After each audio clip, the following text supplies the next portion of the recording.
COVID-19 is an acute crisis. An acute crisis, as we all well know, is a catastrophe that springs up suddenly and causes massive harm rather quickly. So think nuclear war rather than, say, a chronic crisis like climate change. An acute crisis always prompts soul searching.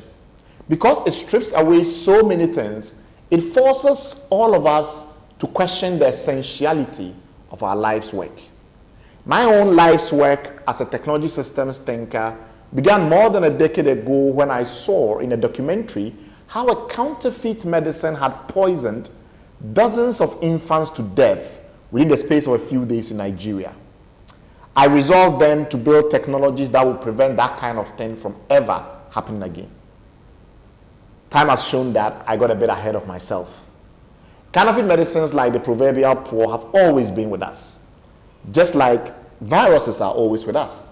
But in one abrupt moment, a virus can become acute, killing many people quickly, tragically.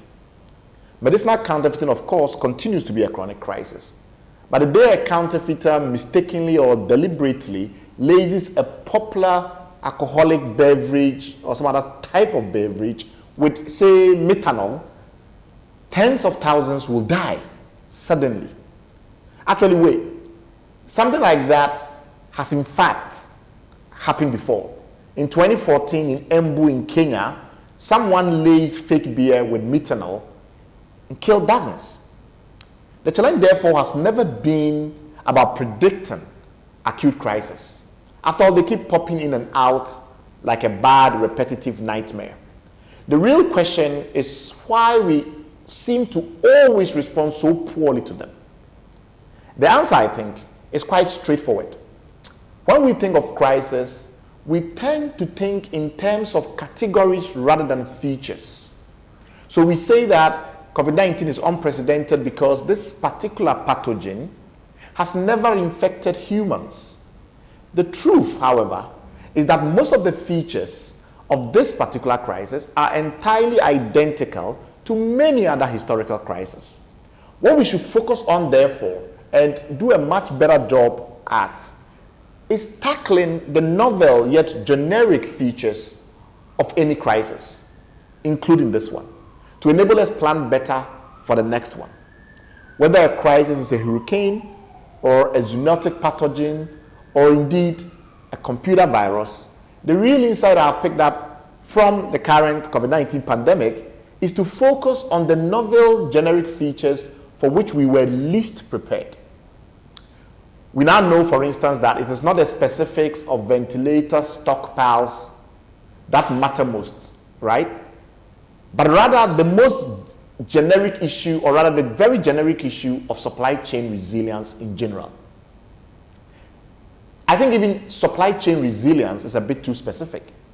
The truly generic feature of this COVID-19 crisis was that to fight the virus, we had to fragment society. You know the drill. Stay at home, hide your face behind a mask. You can't trust anyone not to hide the virus, so better protect yourself and stay away from them. Applying this insight to the world of which I'm most familiar, the world of large-scale digital interconnectivity, I have had to rethink how we in this field should perceive our own inevitable acute crisis, that of a global computer virus. How will the suspension of implicit trust play out when this type of global computer virus epidemic emerge? Let me paint the picture for you. Most people have no idea how completely the large-scale interconnected technology systems that run every aspect of our lives, from how we power our homes to how emails arrive in our inboxes, all rest on implicit and default trust that everyone is observing the same orthodox connectivity standards. The blind faith in this type of orthodoxy is at the base of our modern digital economy. Simple mechanisms called APIs, application programming interfaces, connect computer programs of great diversity to other computer programs. Whilst a lot of people think that the digital economy is powered by data or algorithms, the truth, in fact, is that it's powered by integrations. The most famous or most common of these integrations being APIs, application programming interfaces. What has changed about the original logic of the internet and of connectivity in general from the early days of the internet is that nowadays most computer programs only do a tiny fraction of what they need to deliver themselves. These systems typically trust and rely substantially on APIs to deliver most other elements of their functionality. Almost every digital tool you rely on today delegates most of its functions to other digital tools. Hence, that service you've come to rely upon so completely almost certainly is a hodgepodge of functions delegated to other functions. The APIs that make this mass delegation possible have great vulnerabilities and weaknesses that most actors in the technology domain simply ignore because there's just no other way to build and run technology nowadays. You just have to trust them. Much blind faith and trust in presumed orthodoxy is required, therefore, to allow these interconnections we've come to become so dependent upon to continue to function. Should a computer virus emerge that targets API interfaces by exploiting this blind trust, a system of autopraxy will emerge. So we'll move from orthodoxy to autopraxy. To connect to other systems, a computer system will need to have very high ratings and security certifications that the vast majority of digital players, especially startups and SMEs, can simply not afford. What will emerge is what I call virtual distancing. And in such an environment, we're going to see the potential shattering of the digital economy we currently live in. It will ruin this world of naive, blissful technology interconnectivity. This chaotic decoupling will cause an acute crisis of unimaginable proportions. Money transfer systems, healthcare data systems, airline and hotel reservation systems, basic messaging systems and tools, they could easily fall apart at the seams and dissolve into chaos.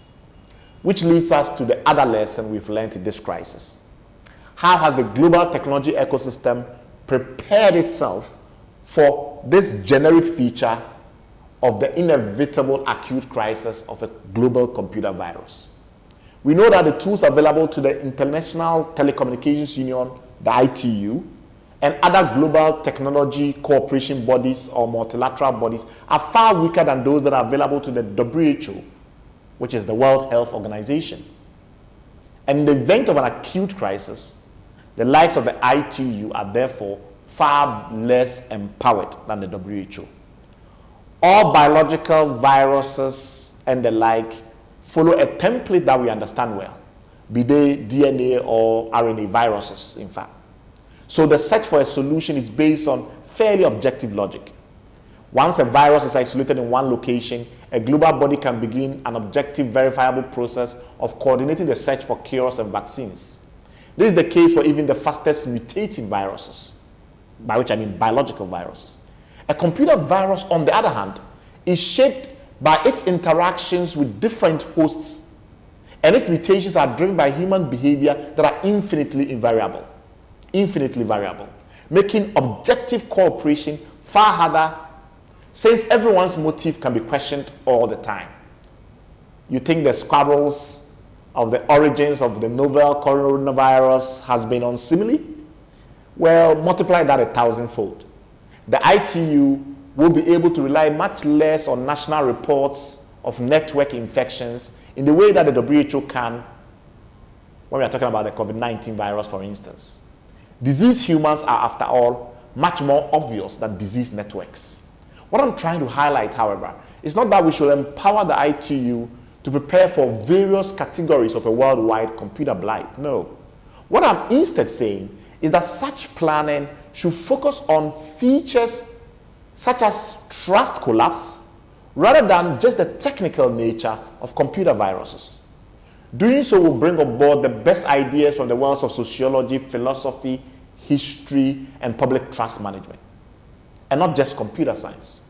As we've seen with attempts to address internet bullying and fake news, it is hardly our expertise in algorithms that has led us to the sharpest solutions or diagnosis.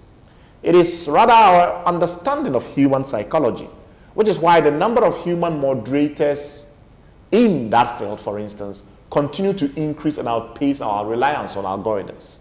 In short, what I'm trying to say is that based on all that we've learned of acute crisis today, in many contexts, across many generations, the world is badly prepared for a major computer virus crisis.